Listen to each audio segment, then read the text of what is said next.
அவினாசி என்ன பண்ண போறீங்க? எல்லாத்துக்கும் அனைவருக்கும் வணக்கம். நம்ம இப்ப கொரியர் போட போறோம். நம்ம சென்னையில இருந்து ஒருத்தவங்க சர்மிலான்னு அவங்களுக்கு கொரியர் போட போறோம். எத்தனை லிட்டர் போட போறீங்க? 30 லிட்டர் கல்லெண்ணெய், 6 லிட்டர் விளக்கெண்ணெய், 2 லிட்டர் நல்லெண்ணெய், 2 லிட்டர் தேங்காய். மொத்தம் எத்தனை லிட்டர் போறீங்க? மொத்தம் இது கடலெண்ணெய் 30, இது ஒரு 32, அது ஒரு 34, 35 லிட்டர், 34 லிட்டர். 34 லிட்டர் இப்போ சென்னைக்கு பார்சல் அனுப்ப போறீங்களா? எதுல 30 லிட்டர் கல்லெண்ணெய் எதில் பிடிக்க போறீங்க? இந்த பாருங்க, இந்த கேன்ல தான். ஓ, இந்த 5 லிட்டர் கேன்ல எல்லாத்தையும் ஒவ்வொன்றிலையும் பிடிக்க போறீங்களா? நம்ம சேனல்ல வீடியோ போடுறதுனால கேன் எடுக்க போறோம்னே, அந்த கேன்ல தான் ஊத்தி அனுப்ப போறோம். அப்படியா?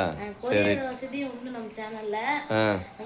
நம்ம மில்லுல என்னென்ன என்ன வேணுமோ எல்லா எண்ணெயும் கேளுங்க, கொரியர் போடலாம். நீ சொல்லு மணி, ஏதாவது சொல்லு மணி. 2 லிட்டர் நல்லெண்ணெய் ஷர்மிளாக்கா அவங்களுக்கு கொடுக்குறோம். அவங்க வந்து சென்னையா ஆர்டர் போட்டிருக்காங்க, அவங்களுக்கு கொடுக்க போறோம். நன்றி.